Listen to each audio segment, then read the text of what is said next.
नमस्कार दोस्तों, स्वागत है आपका अपने चैनल न्यू फॉर्म अपडेट्स पर। दोस्तों आज हम बात करने वाले हैं एफसीआई। जी हाँ, बिल्कुल सही सुना आपने।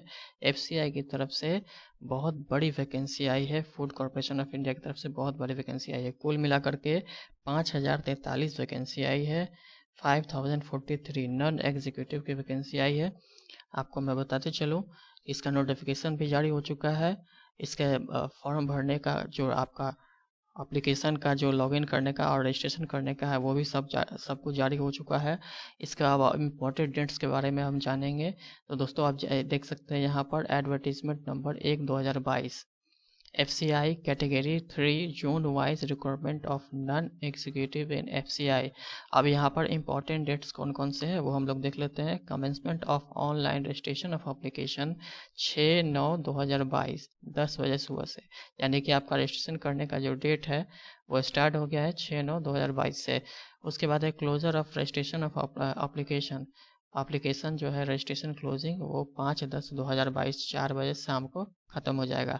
उसके बाद है closure of editing of application, यानी कि आपका जो एप्लीकेशन भरे हैं उसमें अगर कोई सुधार करना है, एडिटिंग करनी है, तो वो उसका भी लास्ट डेट है 5/10/2022 4 बजे शाम तक।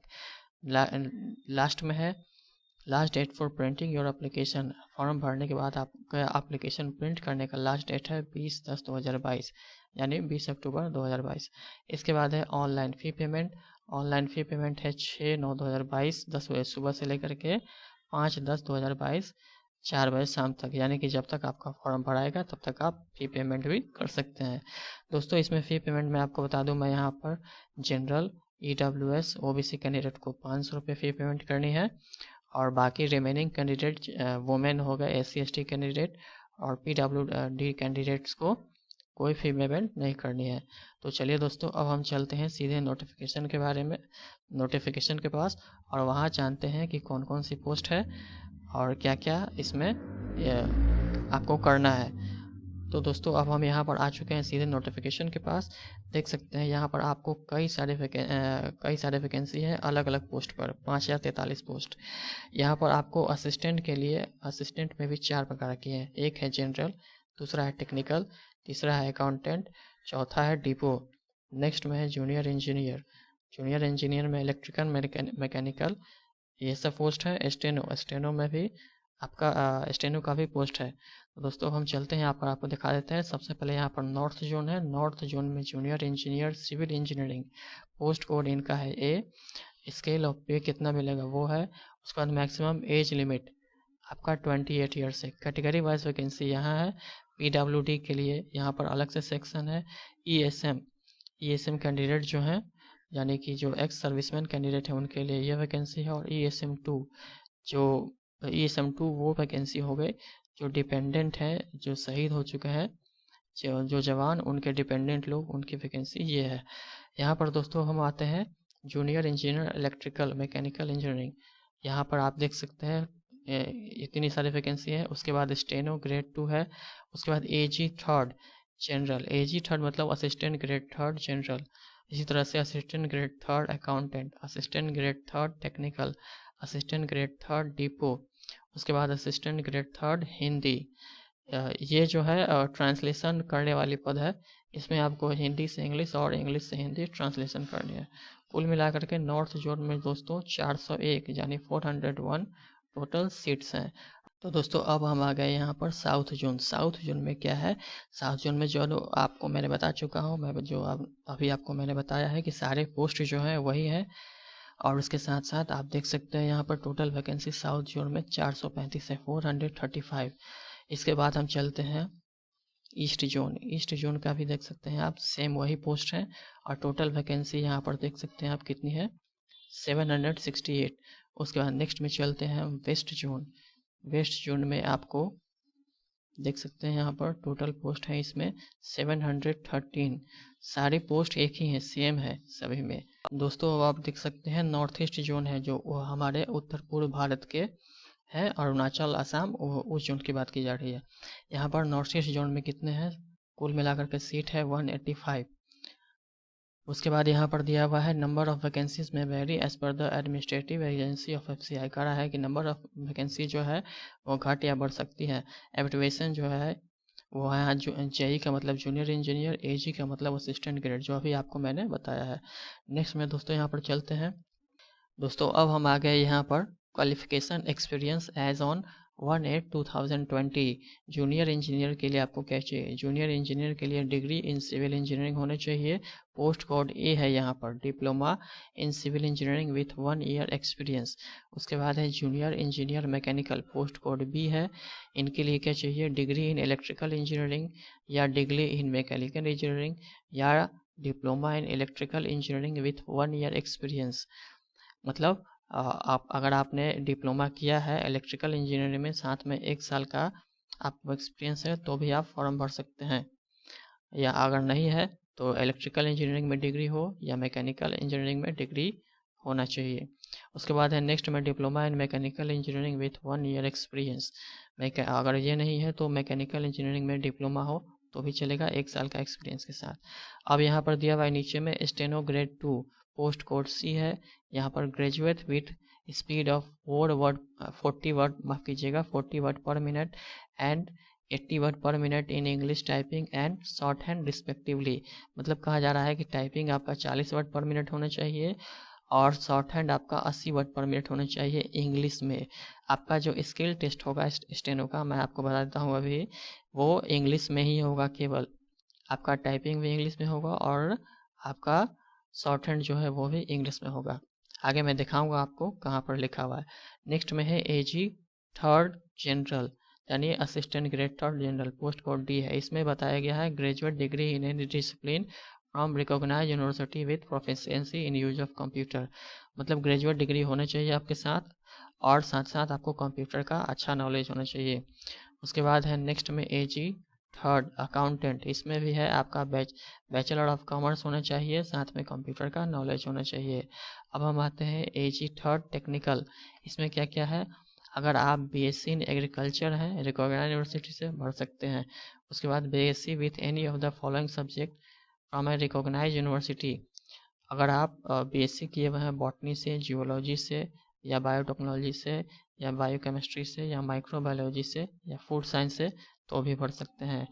इसके बाद कहा गया है कि बीटेक या BE इन फूड साइंस में है तो भी चलेगा, फूड साइंस एंड टेक्नोलॉजी में है तो भी चलेगा, एग्रीकल्चर इंजीनियरिंग में हो या बायोटेक्नोलॉजी में हो, किसी भी रिकॉग्नाइज यूनिवर्सिटी से, AICTE की मान्यता प्राप्त यूनिवर्सिटी से। साथ साथ आपसे मांगा गया है प्रोफिशिएंसी इन कंप्यूटर, मतलब कंप्यूटर की आपके वो नॉलेज होनी चाहिए, प्रवीणता होनी चाहिए। उसके बाद है नेक्स्ट में AG 3rd, इसका पोस्ट कोड है G। इसमें आपको क्या चाहिए? इसमें आपको ग्रेजुएशन होना चाहिए किसी भी डिसिप्लिन में, साथ साथ आपका कंप्यूटर का नॉलेज भी होना चाहिए। नेक्स्ट में है AG 3rd हिंदी। ये आपको इसमें आपको काम जो है, इसका पोस्ट कोड है H और इसमें आपको काम है ट्रांसलेशन करना, इंग्लिश टू हिंदी और हिंदी टू इंग्लिश। इसमें कहा जा रहा है कि degree of a recognise university with Hindi as medium subject. कह रहा है कि आपका रिकॉग्नाइज यूनिवर्सिटी से डिग्री हो, साथ में हिंदी मेन सब्जेक्ट में हो, proficiency in English typing for the purpose of translation, और आपको अच्छी इंग्लिश आनी चाहिए ताकि आप ट्रांसलेशन कर पाए। Certificate diploma course in translation from English to Hindi. Certificate diploma course भी होना चाहिए ट्रांसलेशन की, इंग्लिश से हिंदी करने की या वाइस वर्सा, या हिंदी से इंग्लिश करने की। कम से कम कितनी? तो 1 ईयर की होनी चाहिए, किसी भी रिकॉग्नाइज यूनिवर्सिटी से जो गवर्नमेंट द्वारा मान्यता प्राप्त है। नेक्स्ट में यहाँ कहा गया है given the fact that the major work of assistant grade 3 Hindi would be translation from English to Hindi and vice versa. कहा जा रहा है कि चूँकि असिस्टेंट ग्रेड 3 जो है वो ऐसा जॉब है जिसमें आपको इंग्लिश से हिंदी और हिंदी से इंग्लिश करना है, इसलिए यहाँ पर position of English for Hindi typing would also be required. इसलिए आपको हिंदी टाइपिंग भी जाननी होगी, आपको हिंदी टाइपिंग भी आना चाहिए। To assess the same, Hindi typing with the speed of 30 word per minute will be tested during the period of probation.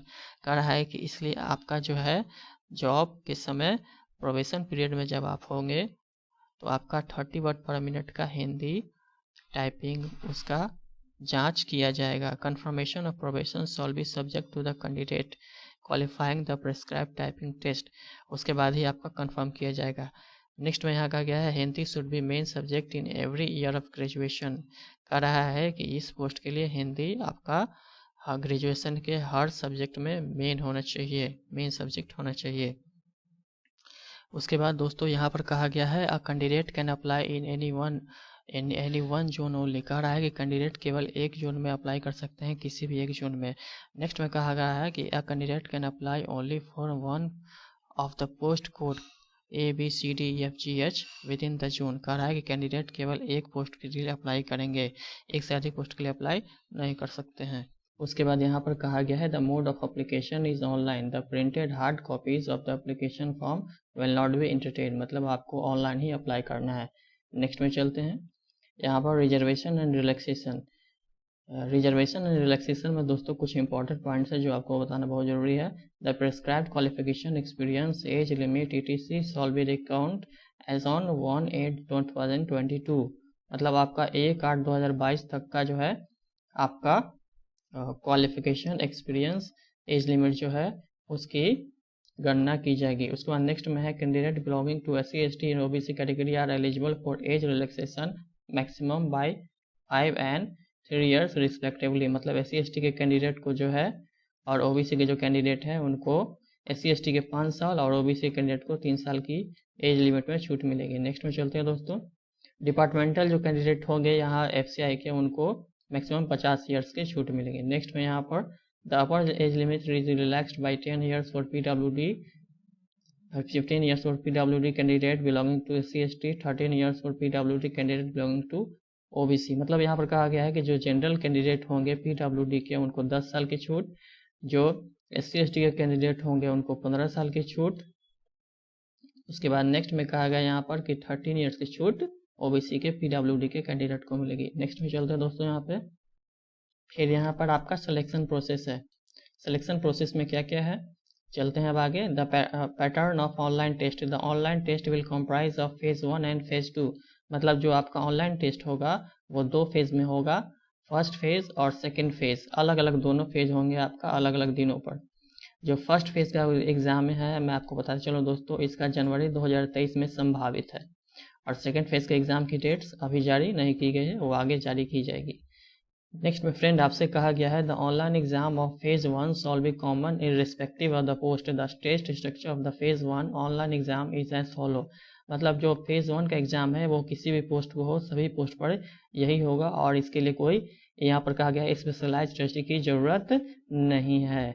इसमें फेज 1 में कौन कौन से सब्जेक्ट होंगे, इंग्लिश लैंग्वेज की होगी, रीजनिंग की होगी आपकी, उसके बाद न्यूमेरिकल एप्टीट्यूड होगा। नेक्स्ट में यहाँ पर general studies comprising of history, geography, economics, general science up to class 8 level 20 question.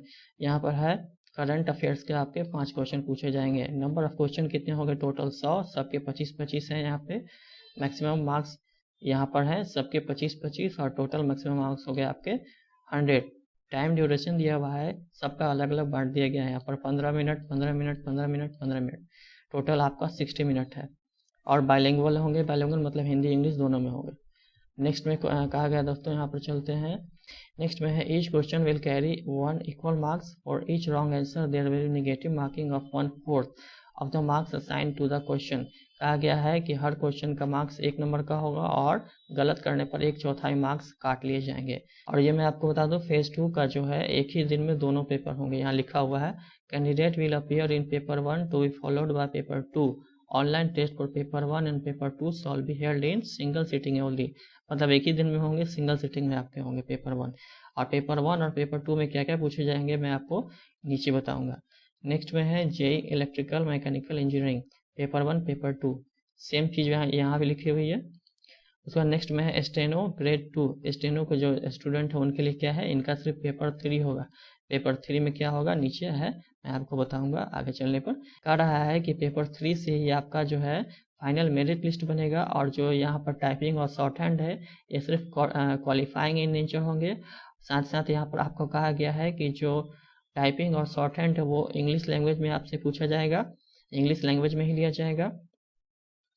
उसके बाद यहाँ पर है नेक्स्ट में दोस्तों असिस्टेंट ग्रेड 3 जनरल का पेपर 1 होगा, सिर्फ इनका पेपर 1 होगा। Candidate applying for the post code D will have to appear in paper 1, सिर्फ पेपर 1। अकाउंट्स का असिस्टेंट ग्रेड 3, अकाउंट्स का यहाँ पर पेपर 1 और पेपर 2, इनका जो कह रहा है कि पेपर 1 और पेपर 2 एग्जामिनेशन होंगे और एक ही सिंगल सिटिंग में होंगे। नेक्स्ट में चलते हैं दोस्तों टेक्निकल। सेम बात यहाँ पर जो इनका है और यहाँ दोनों का सेम है, अकाउंट्स और टेक्निकल का सेम है, पेपर 1 पेपर 2। उसके बाद असिस्टेंट ग्रेड 3 डिपो, उस यहाँ पर सिर्फ इनका पेपर 1 होगा। Candidate applying for the post code G will have to appear in paper 1। Next में है असिस्टेंट ग्रेड 3 हिंदी, जो ट्रांसलेशन वाली है पोस्ट, इसमें है पेपर 1 और पेपर 2 दोनों होंगे इसमें। Candidate applying for the post code H will have to paper 1 paper 2। Next में दोस्तों आपका दिया हुआ है paper 1 is common for post code A B C D F G H, मतलब जितने भी आपके पोस्ट हैं ए से लेकर एच तक उनका पेपर 1 कॉमन होगा। नेक्स्ट में यहाँ पर कहा गया है पेपर 1, इसमें क्या क्या होंगे आखिर पेपर 1 में, चलिए देखते हैं। पेपर 1 में आपके 120 MCQ क्वेश्चन होंगे और हर एक क्वेश्चन का 1 मार्क्स होगा। यहाँ पर कितने टाइम मिलेंगे, 90 मिनट का टाइम मिलेगा। उसके बाद पोस्ट स्पेसिफिक पेपर 2 इन फेज 2, जो पोस्ट स्पेसिफिक जो आपके पेपर 2 है उसमें कितने क्वेश्चन होंगे, 60 मल्टीपल चॉइस क्वेश्चन होंगे। Each question carry 2 marks, 60 question होंगे और हर क्वेश्चन का 2 मार्क्स होगा, टोटल 120 मार्क्स होंगे। यहाँ पर कितने मिनट मिलेंगे, 60 मिनट मिलेंगे। पेपर 3 क्या होगा, पेपर 3 सिर्फ स्टेनो के लिए, मैं आपको बता दूँ पेपर 3 सिर्फ स्टेनो के लिए। इसमें है 120 मल्टीपल चॉइस क्वेश्चन पूछे जाएंगे, कैरी 1 मार्क्स, मैक्सिमम मार्क्स हो गए 120। इसमें टाइम्स कितने मिलेगा, टाइम मिलेगा आपका 90 मिनट। दोस्तों यहाँ पर कहा गया है candidate should note that there will be negative marking of 1/4 of the mark assign to the question in phase 2, मतलब 1/4 नंबर काट लिए जाएंगे अगर आपने गलती किया है। If a question is left blank no answer is marked by the candidate, मतलब यहाँ पर कहा गया है कि अगर आपने कोई इसको टच नहीं किया क्वेश्चन को तो आपका कोई नंबर नहीं कटेंगे। नेक्स्ट में दोस्तों यहाँ पर paper 1 120 multiple choice question, duration 90 minutes, उसमें क्या क्या पूछे जाएंगे यहाँ पे आप देख सकते हैं। इंग्लिश लैंग्वेज है, number of question 25, maximum marks 25, version English 20 minutes मिलेंगे उसमें यहाँ पर है। उसके बाद रीजनिंग एबिलिटीज 25, बाइलैंग्वेज 20 मिनट्स। इस तरह से आपका मैथ पूछा जाएगा, मैथ में 25, नंबर ऑफ क्वेश्चन होंगे, मैक्सिमम मार्क्स 25 होंगे, बाइलैंग्वेज और 20 मिनट्स मिलेंगे। सभी का आपका यहाँ ध्यान रखिएगा, सभी का आपका जो है टाइम ड्यूरेशन अलग अलग कर दिया गया है। जनरल स्टडीज़ में क्या होगा दोस्तों, जनरल स्टडीज़ में आपके हिस्ट्री होंगे, ज्योग्राफी होंगे, इकोनॉमिक्स होंगे।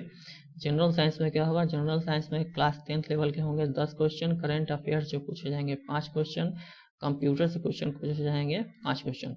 या टोटल क्वेश्चन कितने हो गए 45 और मैक्सिमम मार्क्स होंगे इसके 45। ये जो है बाइलिंगुअल होगा हिंदी इंग्लिश में, और इसके टाइम्स कितने होंगे, टाइम होंगे इसके 30 मिनट्स। इस तरह से हो गए। यहाँ पर कहा गया है कि ऐसा नेचर क्वेश्चन होगा कि इसके लिए कोई आपको स्पेशल पढ़ने की ज़रूरत नहीं होगी। नेक्स्ट में कहा गया है दोस्तों यहाँ पर पेपर 2 में ड्यूरेशन 60 मिनट। पेपर 2 जो है उसका ड्यूरेशन, ये पेपर 2 है पोस्ट स्पेसिफिक जो है क्वेश्चन आपसे पूछे जाएंगे। इसमें है 60 multiple choice question on civil engineering, electrical engineering and mechanical engineering for candidates applying for the post code A, junior engineer civil engineering, post code B junior engineer electrical mechanical engineering to assess the post specific technical knowledge of relevant skill. यहाँ कह रहा है कि 60 multiple choice question पूछे जाएंगे on civil engineering, electrical engineering and mechanical engineering से जुड़े हुए। पोस्ट कोड यहाँ पर है आपका junior engineer civil engineering, post code B में junior engineer electrical and mechanical engineering. Next में यहाँ पर 60 multiple choice question on commerce particularly general accounting. जो अकाउंट्स के पोस्ट हैं दोस्तों वो उनके लिए ये है, अकाउंट्स के पोस्ट के लिए 60 multiple choice question commerce particularly general accounting से क्वेश्चन होंगे, फाइनेंस। उसके बाद है यहाँ पर applying for the post code ये असिस्टेंट ग्रेड 3 अकाउंट से। नेक्स्ट में दोस्तों हैं जिन्होंने असिस्टेंट ग्रेड 3 टेक्निकल के लिए अप्लाई किया है, उनके भी 60 क्वेश्चन MCQ पूछे जाएंगे। किससे, एग्रीकल्चर, बॉटनी, जूलॉजी या agriculture, chemistry and physics group B में। नेक्स्ट में दोस्तों यहाँ पर 60 मल्टीपल चॉइस क्वेश्चन पूछे जाएंगे आपके। ये ट्रांसलेशन वाली जो है आपकी उस पोस्ट के लिए है। General knowledge related to Hindi literature 4 question, word sentences for Hindi to English translation 20 question होंगे इसके। Word sentences for English to Hindi इसके भी 20 क्वेश्चन होंगे। ऑफिशियल लैंग्वेज पॉलिसी इसके 4 क्वेश्चन होंगे। ऑफिशियल लैंग्वेज एक्ट इसके 4 क्वेश्चन होंगे।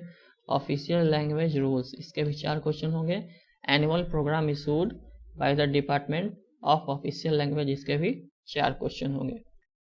नेक्स्ट में दोस्तों यहाँ पर दिया हुआ है the detail syllabus for specific technical post for paper 2 to assess the post specific technical knowledge of relevant stream is as under.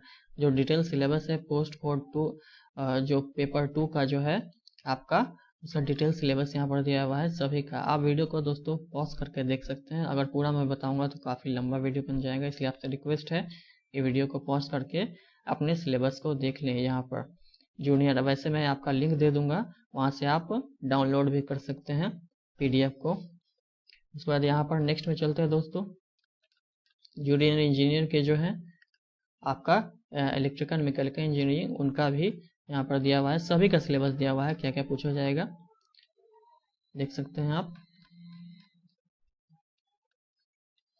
Next में है यहाँ पेपर 3 ड्यूरेशन 90 मिनट्स। जो स्टेनो का पोस्ट है उनके बारे में यहाँ जिक्र किया गया है। जनरल इंग्लिश से क्वेश्चन होगा, जनरल अवेयरनेस से होंगे, जनरल इंटेलिजेंस, जनरल, उसके बाद awareness with special reference to MS। यहाँ पर जो कंप्यूटर से जुड़े हुए क्वेश्चन है वो पूछे जाएंगे। नंबर ऑफ क्वेश्चन 30 होंगे, यहाँ भी 30, यहाँ भी 30, टोटल 120 क्वेश्चन पूछे जाएंगे। मैक्सिमम मार्क्स जो है आपका सभी में एक एक हर क्वेश्चन का 1 मार्क्स है, इसलिए टोटल 120 मार्क्स के क्वेश्चन होंगे। आपका यहाँ पर जनरल इंग्लिश के 25 मिनट्स दिए जाएंगे, जनरल अवेयरनेस के 20 मिनट्स, जनरल इंटेलिजेंस के 25 मिनट्स, सभी का टाइम अलग अलग कर दिया गया है। और कंप्यूटर के लिए आपका 20 मिनट्स दिया जाएगा। और यहाँ पर मीडियम जो जनरल इंग्लिश के लिए इंग्लिश, बाकी सभी के लिए बाइलिंगुअल यानी इंग्लिश और हिंदी में होंगे। दोस्तों यहाँ पर लिखा हुआ है marks obtained in phase 1 online examination will be record from minus merit list. कह रहा है कि जो आपने मार्क्स फेज 1 के एग्जामिनेशन में आपने जो मार्क्स ऑब्टेन किए होंगे वो फाइनल मेरिट लिस्ट में नहीं जुटेंगे। The candidate at 15 times the number of vacancy advertise shall be called for paper 2 examination. मतलब कहा गया है कि जो पेपर 2 का एग्जामिनेशन होगा उसमें 15 गुना जितनी वैकेंसी है उसके 15 गुना छात्रों को बुलाया जाएगा। नेक्स्ट में है यहाँ पर the merit of online test for post code D and G will be decided on the basis of marks secured in paper 1 of phase 2। इसी तरह कह रहा है कि पोस्ट कोड D और G के जो है वो जो मेरिट लिस्ट बनेगी वो पेपर 1 ऑफ फेज 2 बनेगा जो आपके पोस्ट हैं। नेक्स्ट में चलते हैं दोस्तों यहाँ पे guideline for person with disability. जो हमारे PWD के कैंडिडेट हैं उनके लिए गाइडलाइंस यहाँ पर कुछ है, वीडियो को पॉज करके आप पढ़ सकते हैं दोस्तों, अगर पूरा बताऊंगा तो वीडियो काफ़ी लंबा हो जाएगा। नेक्स्ट में चलते हैं यहाँ पे स्किल टेस्ट में जो स्टेनो के जो यहाँ पर है उनके बारे में बताया गया है, पहले ही जो जिक्र कर दिया गया उसको फिर से यहाँ दोहराया गया है। कह रहा है कि पेपर 3 का जो है उसका ऑनलाइन टेस्ट होगा, उसके बाद कैंडिडेट को स्किल टेस्ट के लिए बुलाया जाएगा। टाइपिंग शॉर्ट हैंड जो है उनका एग्जाम होगा और टाइपिंग और शॉर्ट हैंड जो है वो इंग्लिश में होगा।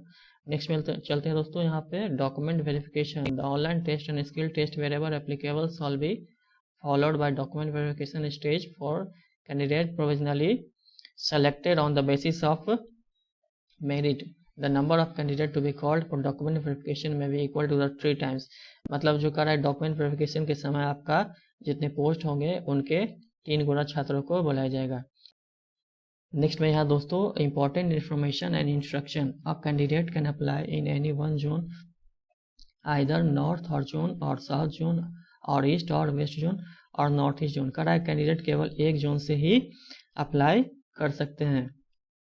नेक्स्ट में यहाँ दोस्तों कहा गया है candidate can apply only for any one of the following post. कह रहा है कि केवल एक पोस्ट के लिए ही अप्लाई करेंगे विद इन द जोन के अंदर। आगे चलते हैं दोस्तों, यहाँ पर PDF काफ़ी लंबी है इसलिए थोड़ा टाइम लग रहा है और आपको सब कुछ बारीकी से समझाना है दोस्तों, इसलिए भी टाइम लग रहा है क्योंकि मैं कोई भी चीज़ जो इम्पोर्टेंट है आपके लिए वो छोड़कर हटना नहीं चाहता। यहाँ पर दोस्तों आप चलते हैं यहाँ पर the state wise list of examination centre for phase 1 is as under. कह रहा है कि जो फेज 1 का एग्जामिनेशन है उसके स्टेट वाइज लिस्ट जो है एग्जामिनेशन के कौन कौन होंगे। वीडियो को पॉज करके आप देख लीजिएगा प्लीज़, क्योंकि वीडियो काफ़ी लंबा हो जाएगा और मैं पूरा बताऊंगा।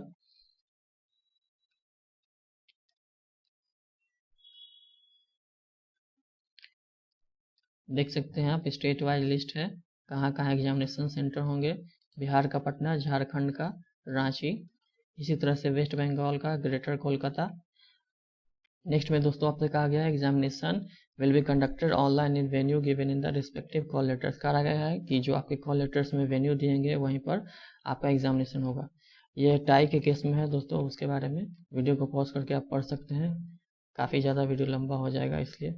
मतलब कहा गया दोस्तों कि आपका जिस जोन में अप्लाई कीजिएगा उस जोन से जो जुड़े हुए स्टेट्स हैं उनमें पोस्टिंग दिया जाएगा, लेकिन ऐसा हो सकता है कि कॉरपोरेशन को अगर लगे कि आपकी आवश्यकता दूसरी जगह है तो आपको भेजा जा सकता है दूसरी जगह भी, भारत भर में कहीं भी। नेक्स्ट में आगे चलते हैं दोस्तों।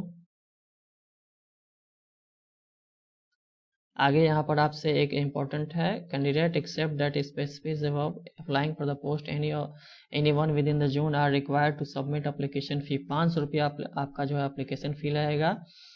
इसमें आपका साथ में कुछ बैंक चार्जेस जो हैं वो जुटेंगे अगर आप डेबिट कार्ड इस सबसे ऑनलाइन पेमेंट करते हैं तो। Process for applying online apply करने का क्या क्या प्रोसेस है, detail guidelines procedures for applying registration. सबसे पहले आपको रजिस्ट्रेशन करना होगा, उसके बाद पेमेंट फी करना होगा, उसके बाद ही आपका डॉक्यूमेंट स्कैन एंड अपलोड होगा। यहाँ पर जो है आपका वो देख सकते हैं आप, फोटोग्राफ का जो है वो दिया हुआ है, कितना कितना डायमेंशन होना चाहिए, सिग्नेचर का दिया हुआ है। उसके बाद नेक्स्ट में है हैंड डिक्लेरेशन। हैंड डिक्लेरेशन दोस्तों आपका भी देना है, आपको देना है। हैंड डिक्लेरेशन में क्या क्या है वो आपको मैं दिखा दूंगा। हैंड डिक्लेरेशन में दोस्तों आपको यही इतना चीज़ जो है, इतना चीज़ आपको लिख करके हैंड डिक्लेरेशन में ज़्यादा अच्छा होगा दोस्तों आप ब्लैक पेन से ही इसको लिखें और हैंड डिक्लेरेशन में इसको लिख करके आपको सबमिट करना है ऑनलाइन। नेक्स्ट में यहाँ पर चलते हैं दोस्तों। उसके बाद दोस्तों आपका कहा गया है कि एक ईमेल आईडी और मोबाइल नंबर होना चाहिए। यहाँ पर नेक्स्ट में कहा, नेक्स्ट में चलते हैं। एप्लीकेशन फी नॉन रिफंडेबल जो है आपका 6/9/2022 से लेकर के 5/10/2022 तक आपको पेमेंट करना है। यहाँ पर दिया हुआ है, सबसे पहले आपको रजिस्ट्रेशन करना है, वही जो आपके है पहले भी बताया जा चुका है। उसके बाद नेक्स्ट में यहाँ पर आगे चलते हैं। Payment of fees online mode में पेमेंट करना है। उसी के बाद आगे चलते हैं। There is facility to print application form containing fee details after payment of fees. मतलब कह रहा है कि आप पेमेंट कर देंगे फी का जब, तो आप प्रिंट का उसका प्रिंट भी ले सकते हैं और दोनों चीज़ आप अपना फॉर्म का भी प्रिंट निकलवा सकते हैं। नेक्स्ट में दोस्तों यहाँ पर आपका जो फोटोग्राफ है उसी के बारे में जिक्र किया गया है। आप वीडियो को पॉज करके चाहें तो देख सकते हैं। अगर मैं एक एक करके बताऊंगा तो काफ़ी लंबा टाइम लग जाएगा। उसके बाद दोस्तों यहाँ पर चलते हैं आगे। प्रोसीजर ऑफ अपलोडिंग डॉक्यूमेंट का अपलोडिंग करने का प्रोसीजर है यहाँ पर, उसके बारे में जिक्र किया गया है। आगे चलते हैं यहाँ पे। आगे आपका टेंटेटिव शेड्यूल, संभावित जो शेड्यूल है उसके बारे में जिक्र किया गया है। Submission of online application form along with fee payment of Commons from कर रहा है, जो आपका जो मैंने आपको पहले ही बता चुका हूँ कि 6/9/2022 से 10 बजे सुबह से आपका चालू हो जाएगा। और उसके बाद नेक्स्ट में यहाँ पर last date for time of submission of online application and payment of fee 5/10/2022, 5 अक्टूबर 2022 4 बजे शाम तक आप अपना फॉर्म जमा कर सकते हैं। मैं आपसे रिक्वेस्ट करूँगा कि लेट तक इंतज़ार न करें, समय से पहले 10 दिन पहले तक ही फॉर्म को भर दें, क्योंकि होता है कि कभी कभी सर्वर डाउन हो जाता है। नेक्स्ट में यहाँ पर दोस्तों availability of admit cards on website of for download. जो एडमिट कार्ड हैं वेबसाइट पर 10 दिन पहले आपका जो है एग्जामिनेशन से 10 दिन पहले आपका डाउनलोड होगा। Date of online test will be announced in website tentative in month of January 2023। मैंने आपको पहले बताया था कि जनवरी 2023 में आपका फेज़ 1 का एग्जामिनेशन होगा। यहाँ से अब आपका जो सर्टिफिकेट है, फॉर्मेट ऑफ SC/ST सर्टिफिकेट और OBC सर्टिफिकेट, सबका फॉर्मेट दिया हुआ है। तो इस तरह से पूरे PDF, काफ़ी लंबी चौड़ी PDF थी दोस्तों, ये काफ़ी लंबी वीडियो भी बन गई, लेकिन आपको हर एक इसकी बारीक जानकारी देनी थी। बारीक से बारीक जानकारी आपको छूटे ना, इसलिए वीडियो को थोड़ी लंबी हो गई है, माफ़ कीजिएगा, उसके लिए मैं माफ़ी चाहूँगा। लेकिन आप ये सब आप ही के लिए मैंने किया है ताकि आपके लिए कोई जानकारी छूटे नहीं। अगर वीडियो को आपको अच्छा लगा हो तो प्लीज़ चैनल को लाइक, सब्सक्राइब और शेयर करें। और अब हमें दीजिए इजाज़त। जय हिंद। फिर मिलते हैं किसी नए वैकेंसी के साथ नए वीडियो में।